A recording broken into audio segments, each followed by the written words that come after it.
The fire hadn't just taken Kylie's face, it had stolen her breath, her confidence, and her future, leaving behind a landscape of puckered, translucent skin that felt like a tight mask she could never remove. For 2 years, Kylie lived in the shadows of Bella's sprawling minimalist mansion, a ghost haunting the hallways while Bella's career as a tragedy influencer skyrocketed. Bella was the face of resilience, a brand built on the ashes of Kylie's life. Every time Bella posted a tearful video holding Kylie's scarred hand, her engagement peaked and the donations poured in. But the kindness was a cold, calculated performance. Bella treated Kylie like a broken doll, useful for a photo op, but discarded the moment the camera stopped rolling. "You're lucky I'm so loyal, Kylie," Bella would whisper, her voice dripping with a sweetness that tasted like copper. "Nobody else could stand to look at you. You're my little project, my beautiful disaster." What happens next will truly shock you. Get ready, because this story is packed with secrets and betrayals you won't see coming. We love hearing from you, so drop a comment below and tell us where you're watching from. And for more intense tales of justice and revenge, make sure you're subscribed and have notifications turned on. Now, let's claim this midnight story. The biosculpt surgery was presented as the ultimate act of sisterly love, a multi-million-dollar gift broadcasted to Bella's 10 million followers. Bella had hired a rogue genius surgeon to apply an experimental synthetic tissue, a second skin, that promised to erase the fire's legacy. But as Kylie sat in the sterile recovery room, her face wrapped in heavy, pressurized bandages, she felt a strange, throbbing heat beneath the synthetic layers.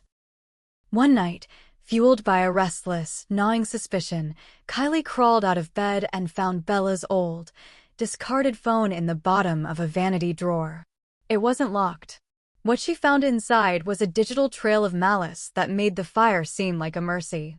There were texts from the night of the accident, Bella bragging to a secret lover that she had finally dealt with the competition by leaving a scented candle burning near Kylie's silk curtains. Kylie had been scouted by Vogue. Bella had been rejected. The fire wasn't a tragedy, it was a career move. But the most horrific discovery was a series of encrypted emails between Bella and the surgeon. The biosculpt wasn't meant to save her, it was a permanent execution.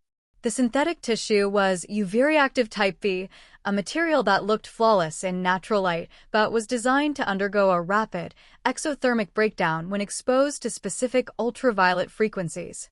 Bella was planning a grand reveal live stream set in a studio rigged with high-intensity UV strobe lights. The plan was sickeningly simple. Kylie would step out, look perfect for 30 seconds, and then, as the strobes hit their peak, her new face would literally liquefy and slew off in front of a global audience. Bella would grieve for her failed friend on camera, securing her status as a tragic saint forever, while Kylie would be left with chemical burns deeper than the original fire. The rage that surged through Kylie was unlike anything she had ever felt. It was a cold, vibrating clarity. She spent the week before the reveal playing the role of the grateful victim, even as the biosculpt skin pulled and pulsed against her muscles. She secretly contacted the surgeon's disgraced former assistant, using a chunk of the inheritance Bella didn't know Kylie had hidden away to buy a neutralizing polymer spray. Then, on the night of the event, Kylie crept into the studio hours early. She didn't break the lights, she recalibrated them. She swapped the focus of the UV strobes, slaving them to the motion sensor of the center hosting podium, the spot where Bella would be standing to present her masterpiece. The night of the grand reveal was a spectacle of vanity. The studio was a cathedral of glass and chrome, filled with the hum of high-end equipment and the scent of expensive lilies.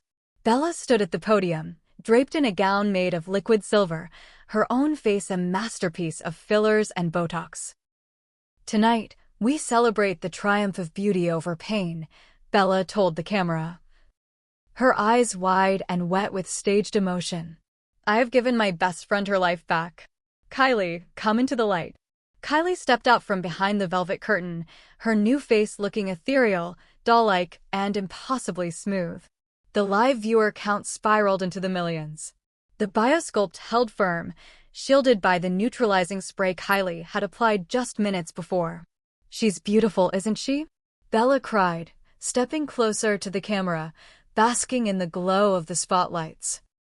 This was the moment. Bella signaled the technician to trigger the reveal strobes, the high-intensity UV lights meant to destroy Kylie. But as the frequency hummed to life, the motion-tracking sensors pivoted. The blinding, violet-tinged light didn't hit Kylie. It locked onto Bella. For a heartbeat, nothing happened. Then a thin trail of steam rose from Bella's forehead. A sickening, sweet smell of melting plastic filled the air. Bella's perfect skin, which Kylie now realized was also an experimental biosculpt from years ago, began to bubble. A large, viscous glob of synthetic cheek slid down Bella's face, exposing the raw, red muscle beneath. Bella didn't feel it at first, so caught up in her monologue, until she saw the horrified comments scrolling on the giant monitors. She touched her face, and her fingers sank into her own dissolving jawline. She screamed, a primal, wet sound, as her features began to sag and drip onto her silver gown like hot wax. Kylie didn't move. She stood in the natural light, cold and untouched. She pulled out the old phone and held it up to the camera lens, the screen displaying the emails about the UV-reactive trap. "Bella wanted a reveal," Kylie said, her voice steady and echoing through the panicked studio. "So, let's reveal the truth. She didn't just plan this for me. She started the fire that burned me 2 years ago because she couldn't handle someone else being in the spotlight. Look at her. The outside finally matches the inside." The live stream didn't cut out. The technicians, frozen in shock or perhaps secretly satisfied, let the cameras roll as Bella collapsed to her knees, her face a terrifying, unrecognizable smear of liquefied polymers and blood. She clawed at the air, her saintly image dissolving into a puddle on the floor. The world watched in morbid, high-definition fascination as the Golden Girl melted into a monster of her own making. In the aftermath, the biosculpt clinic was raided, and the surgeon was arrested alongside Bella, who survived but was left with permanent, horrific disfigurement that no surgery could ever fix. She was moved to a high-security medical wing of a prison, where the lights were kept dim to prevent further reactions. Kylie, however, used the neutralizing spray to safely remove the synthetic mask. Beneath it, her original scars remained, but she no longer hid them. She sold the mansion, liquidated Bella's assets through a massive civil suit, and turned the Resilience brand into a foundation for burn survivors. She sat on her new balcony, the sun warm on her skin, real skin, scarred and honest, and realized that the fire had finally stopped burning. She was no longer a project or a disaster. She was the one who had walked through the flames and come out holding the match. If you enjoyed the story, please remember to like, drop a comment, and subscribe to the channel.